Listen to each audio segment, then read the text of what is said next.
இத்தனை வருஷமாக சிறையிலே இருக்கக்கூடிய நான் இது வரைக்கும் நான் திருந்தாமையாக இருப்பேன். என்னால் இனிமேல் யாருக்கும் எந்த ஆபத்தும் வராது சார்.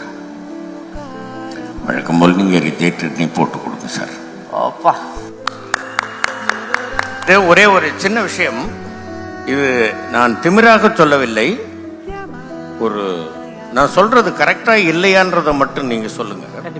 தமிழ் சினிமாவின் மார்கன் ஃப்ரீமேன் அப்படின்னு எங்கிட்ட அவரை பற்றி சொல்லுங்க. மார்கன் ஃப்ரீமேன் மிகப்பெரிய நடிகர், உலக லெவலில் பெரிய நடிகர், அதெல்லாம் ஒத்துக்கிறேன் நான்.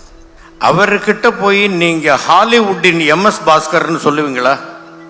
கண்டிப்பா சொல்லுவேன் சார். ஏன்னா இப்போ சார் சொல்ல மாட்டீங்க. இல்ல சார், ஏனால் அவங்க பெரியவங்க, நாம இங்கதான் இருக்கிறோம் அப்படின்னு தமிழர்களுக்கே தமிழர்களை பற்றி ஒரு எண்ணம் இருக்கின்றது. தமிழர்கள் உலகில் அவர்கள் ஆடு மாடு மேய்த்து கொண்டிருந்த காலத்திலேயே அரசியல் நாகரிகம் கண்டவர்கள் நம்முடைய முன்னோர்கள்.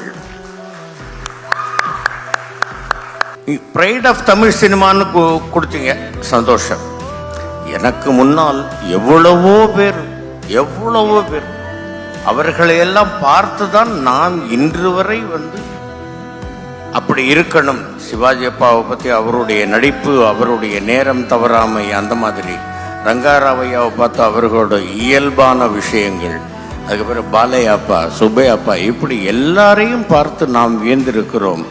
அப்படிங்கும் பொழுது மிகச்சிறந்த நடிகராக இருந்தாலும், மிகச்சிறந்த நடிப்பை கொடுத்திருந்தாலும், மார்கன் ஃப்ரீமேன் அவர்களுக்கு நிகரான, அவர்களை மீறிய